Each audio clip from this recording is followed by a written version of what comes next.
Matsayang araw. So ngayon naman ay illustrating linear equation in two variables tayo. Okay, so dito from the linear equation, so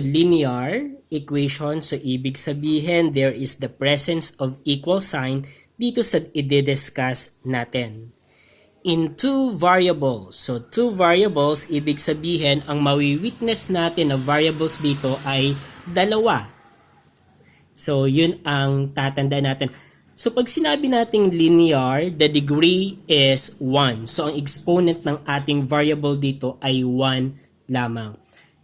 At ang standard form ng ating linear equation in two variable ay ganito, sa gantong hitsura. Ax plus by is equal to c. Kung saan dito, ang a, ang b, at ang c ay mga real numbers. At dito sa A and B, hindi pwedeng pareho silang 0. So, okay lang yung isa ay 0, pero hindi pwedeng pareho silang 0. Okay, so gawa tayo ng mga linear equations in two variables in standard form. So, in standard form, so let us have, pwede siyang 3x plus 2y is equal to 5. Let's say we have this one. Okay. Linear equation kasi ang exponent ng x ay 1, ang y naman ay 1 yan. Kapag wala tayong nakitang number, it is sa taas ng variable, it is understood na may 1 doon. So, ibig sabihin ng exponent ng x variable ay 1, ng y variable ay 1. And then, ang value ng a natin dito ay negative 3. So, eto siya. Coefficient ng variable x natin.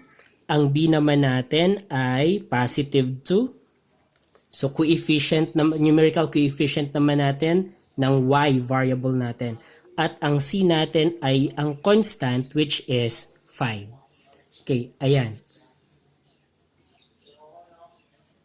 So, linear equation, ipaliwanag ko na no, kasi ang exponent ng x ay 1, y ay 1. Two variable kasi x, y. Dalawang variable yan na magkaiba. Ano po? So, that is an example of linear equation into variables. So, gawa tayo ng isa pa. Another one ay, let's say we have 3a plus 5b is equal to 10. So, ang 3a plus 5b is equal to 10 ay isa ding linear equation in two variables. Kung bakit? Linear equation siya kasi may present ang equal sign. So, linear kasi ang exponent ng a variable ay 1. Understood na 1 yan. B variable ay 1 din. And then, in two variables kasi present ang dalawang variable na a at b. So, hindi na x and y ang nakita natin, but take note, a and b are also variables. So, kaya linear equation in two variables then, ang 3a plus 5b is equal to 10. Okay, dito, ang value ng a natin ay 3, ng b natin ay positive 5, ang c natin ay 10. So, mapapansin natin na nasa standard form ang ating linear equation in two variables. So, may possibility din na hindi naka-standard form ang given. So, tignan natin itong mga susunod na gagawin ko at titignan natin kung paano natin siya ilalagay kay standard form. Okay, dito naman ay kung mapapansin natin, ang number 1 at number 2 natin ay linear equation in two variables din. So, suriin natin kung bakit linear equation in two variables. Okay, so yung number 1 natin, so, dalawang variables ang involved, y and x. And then, linear equation siya. So, may equal sign. Ibig sabihin equation. Linear kasi ang exponent ng y ay 1, ng x naman ay 1. Understood na kapag walang number sa taas ng variable na yan, may exponent yan na 1. Okay, so ibig sabihin, pasok si 2y minus 3x minus 5 is equal to 0 as linear equation in two variable. Okay, number 2 naman, 3a is equal to 10 minus 5b. So, dalawang variables ang present, a and b. Ang exponent ng a ay 1, ng b ay 1. and then two variables siya, equation siya kasi may equal sign. So therefore, this is also a linear equation in two variables. Okay, ang sunod na tanong ay, ito ba ay naka-standard form? Kung ang standard form natin ay ax plus by is equal to c, itong number 1 and 2 ba ay nasa standard form? Hindi, wala siya sa standard form. So therefore, ang pwede natin gawin ay ilagay siya sa standard form. Isang skill din na, dapat na matutunan natin kung paano mag-transform or mag-convert ng given linear equation into variable into standard form. So gawin natin ang number 1, i-transform natin into standard form. So dapat ax plus by is equal to c. So kung mapapansin natin, okay, so dapat dito sa dalawang to mauna si negative 3x. So isulat natin si negative 3x. So negative 3x kasama yung signs. So negative 3x. Then followed by, ito ay positive 2y. So plus 2y. And then si negative 5 dapat ay nandun siya sa kabila. So itra-transpose natin siya doon sa kabila. Okay, so ang gagawin, magpla-plus 5 tayo dito, magpla-plus 5 din tayo doon sa right side. So pag negative 5 plus 5, so that is equal to 0. So mawawala na siya dyan sa left side at mapupunta siya doon sa right side. So ito na ngayon ang ating standard form ng given linear equation in two variable. And then let us identify the value of a. So our a is negative 3. Okay. Our b is positive 2. And our c is 5. Okay. Okay. Next, number 2 tayo. Okay. In our number 2, so okay na si 3a. Nasa left side naman.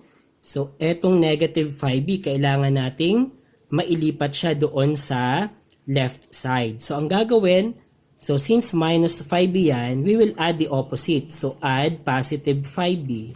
So add positive 5b doon sa both side of the equation, so left and right. And then pag inad natin to, so matitira dito ang 10 and then negative 5b plus 5b, that is equal to 0. So mawawala na dito yung negative 5b kasi 0 na, naging 0 siya. Then dito naman 3a plus 5b magiging 3a plus 5b. Ayan. So eto na ang linear equation in two variables na naka-standard form. So ang value ng a natin ay 3. Ng B naman ay 5. Ng C naman ay 10. So, ito ang B natin. Ito naman ang C natin. Kailangan in linear equation in two variables na nasa isip natin etong bagay na to na ipinagbabawal. So, that the two variables are not multiplied together. So, hindi pwedeng magkatabi as factors yung x and y or yung variables na given doon sa equation. So, hindi siya na mako-consider na linear equation into variables.